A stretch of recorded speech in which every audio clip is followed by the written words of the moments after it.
YouTube and welcome to the channel. Now then, on today's video we're going to be unboxing and reviewing this. It's FTX's Comet Truggy. It's basically a 1/12 scale ready to run monster truck. This has very kindly been lent to us for review by my brother. Now he's made the mistake of starting to watch my videos, so this is what happens. You go out and you go and buy one. So that's what we're going to be doing today. Now, it's a couple of firsts for the channel. I've never reviewed an FTX, and I've, believe it or not, never reviewed anything that's two-wheel drive, so this is going to be interesting. So like I say, it's a 1/12 scale, ready to run monster truck, two-wheel drive. These things are rapidly becoming the bargain of the century. I think this was 69 quid here in the UK, which is approximately $83 for our American brethren. So in these times of hyperinflation, these things are rapidly becoming an absolute bargain. Anyway, enough the waffle. I'm desperate to see what sort of quality this thing is like. So let's get it out of the box and we'll have a look. Right then, in the box we get our instructions and what looks like a little USB battery charger. We get one transmitter, and it looks like it's got steering trim, steering dual rate, and a steering reverse function. Pretty basic transmitter, but at this price point, to be honest, you wouldn't really expect anything else. I think it takes 2 AA batteries. Yes, it does, which you have to supply. And last but not least, dun, dun, dun, we have the Truggy itself. Now then, first impressions, this does look pretty cool, I must admit. I do like those day glow sort of green yellow wheels. It looks mint, and the blue bodywork as well. Now I think this comes in 4 different versions. This is the Truggy. I think there's I think it does tell you on the back of the instructions. Yeah, there's a Truggy, a desert buggy, a buggy, and a monster truck, and this is obviously the Truggy version. And I think they just differ really with regards to the bodywork and the type of wheels that they come with. Speaking of wheels, these are fairly soft and compliant, and I can feel there's foams inside as well. Now the battery on this thing is located underneath in its own little compartment. So let's go ahead and have a quick butchers. 2 hours later. Supposed to be quick release, this thing is. There we go. Right, now the battery inside, it's on a little Tamiya connector. I think they're called a Tamiya connector anyway. It's a 1000 milliamp hour 6.4 volt battery. Now I'm not sure, but I have heard tell that this thing will actually run 2S, so you can actually run 7.4 volts through it. Because obviously 6.4 volts, it's going to be fairly limiting in how much oomph we get out of it. I think what we'll do next is we'll take the clips off and we'll have a look under this body. Now underneath, this thing is quite basic, as you'd expect from a two-wheel drive vehicle, because obviously there's no transmission at the front, etc. We've actually got oil shocks, which is a nice touch, and these are the FTX, usual FTX units, and they're quite plush. I don't think there's a great deal of oil in them. I think we might have to top them up, but you do get oil shocks with this, and at 69 quid, that's not a bad thing. We get a nice big, I think it's a 9 kilo servo there, 5-wire servo, so that thing should give us plenty of power. How quick it is, don't know, because it's only sort of 6.4 volts. It's a very simple chassis. Like I say, the battery is located sort of underneath.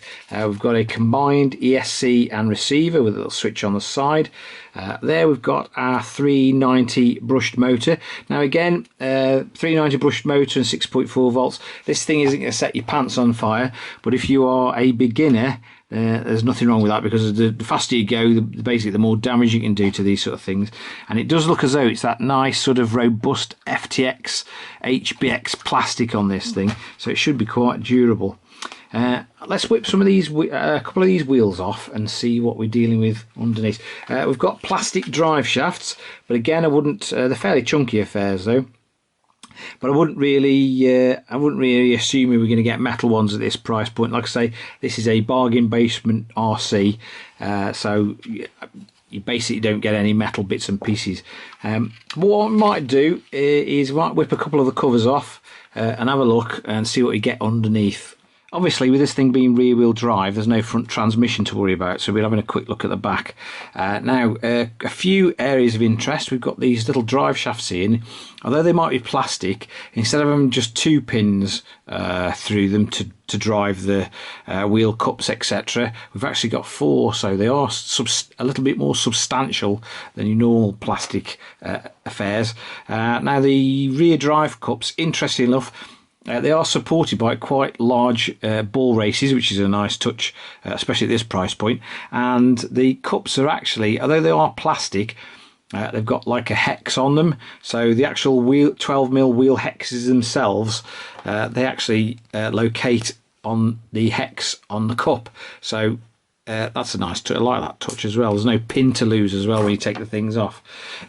What we'll do is, like, I don't want to pull this thing apart too much because obviously it doesn't belong to me, but we might whip the little reduction gear cover off and have a look inside there.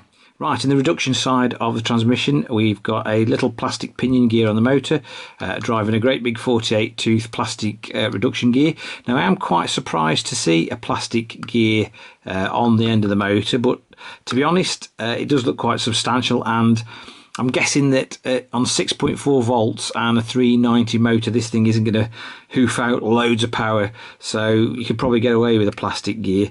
Obviously, I don't think there's any lubrication in this side because I'm pretty sure these are nylon, and I think nylon's pretty much self-lubricating.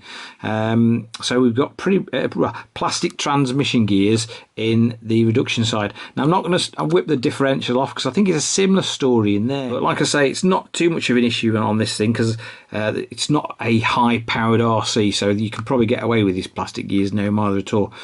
And I did have a quick look online, and they're fairly cheap to replace as well, so it's not really much of an issue. Okay, I've just put him back together and shoved the battery on just to make sure everything works. It should, and it does. Now, my brother has asked me to put a Dean's connector on, so it gives him a bit more battery choice. He has assured me that this thing should run 2S, no problem at all out of the box. But for the video, I shall only be using the 6.4 volt battery that comes actually with the Truggy itself, just so you guys can get an idea of the performance. And if we do slip on the 2S, then I'll just make a note of it in the video, so you know if there's any increase in performance, you guys will know. Now, one issue I have run into initially is the fact that on the controller, my rechargeable batteries are an extremely tight fit. Now, I've traced this down to the fact that the 2 halves of the transmitter, when they've screwed them together, extremely tightly, so it's sort of squashed in the hole where the batteries sit at the bottom, so they are a really snug fit. So hopefully, like I say, I've slacked them off and this has made the job a lot easier. But if you can't get your batteries in to your FTX controller, try slackening off these pins. Right then, the speedo's attached. Let's see what this thing will do out of the box.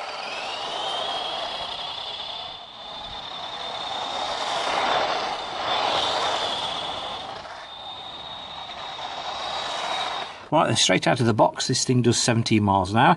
And I don't know about you, but I don't think that's too bad, considering this is only 6.4 volt and a little sort of 390 motor in it. I think 17 miles an hour out of the box is quite respectable.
Right then, back inside, what do we think of FTX's Comet Truggy here? Well, let's have some good and bad points, shall we? Let's not break with tradition. First bad point, it's not the fastest thing in the world, but to be honest, neither is it the slowest, and it's quite novice friendly, so speed wasn't an issue. There's plenty more to come if you want to upgrade it to brushless. You can run apparently 7.4 volts through it, and it will take a little LiPo, which will give it a bit more punch. So if you did want to make it a little bit quicker, it's not too much of an issue, but speed wise, not the fastest thing in the world. Second bad point is the battery. I would have liked to have seen it come with a Dean's connector, but that's only my personal preference, and I think it's a bit of an odd choice, 6.4 volt, but on the plus side, it did have sort of 15-20 minute runtime, which I'm really surprised about for a 900 milliamp hour battery.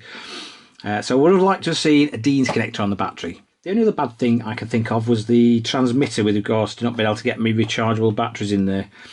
We did buy some non-rechargeables which flew in, so it must be literally the diameter of rechargeables a bit, well, it was quite difficult to get them in and out. Right, then let's have some good points, and these by far outweigh the bad. It handles quite well, it's quite fun to drive this thing. These little oil shocks on it are great.